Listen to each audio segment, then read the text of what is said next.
এবার আর্জেন্টিনাই না না এবার ব্রাজিলই কাপ নিবে। এবার কথাই গেও না, সাতটা খাই আবার যাবো। তুমি ওরা হইলা মেসি। আসসালামু আলাইকুম ভাই, ওয়ালাইকুম আসসালাম। ভালো আছেন আপনারা? আলহামদুলিল্লাহ ভালো আছি। ভালো আছেন? এই তো আছি ভাই, আপনাদের সাথে কিছু কথা বলতে এলাম। ভাই কথা বলেন। রইলো যে আপনি কোন দল সাপোর্ট করেন? আর্জেন্টিনা। আর্জেন্টিনা। আপনি? ব্রাজিল। ব্রাজিল। আসলেই আমরা 95% মুসলমান বাংলাদেশে, আমরা তবু আর্জেন্টিনা ব্রাজিল সাপোর্ট করি। আমাদের উচিত যেটা করণীয় সেটা হচ্ছে যে আমাদের মুসলিম কোন কোন কান্ট্রিগুলি এবার ফুটবলে আসছে এদেরকে দেখার আর এদের দিকে চোখ রাখার। আমি বিশেষ করে ইরান, বিশ্বের অন্যতম একজন দেশ।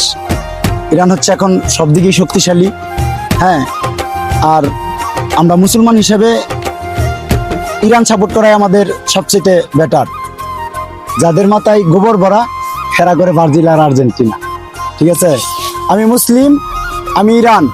আশা করি আপনারাও ইরানের সাপোর্ট করবেন। বাংলাদেশের যত মুসলমান আছেন বা অল বিশ্বে যত মুসলমান আছেন, প্রবাসী ভাই যারা আছেন সবাই ইনশাল্লাহ ইরান সাপোর্ট করবেন। ঠিক আছে, আই লাভ ইরান। ইরান।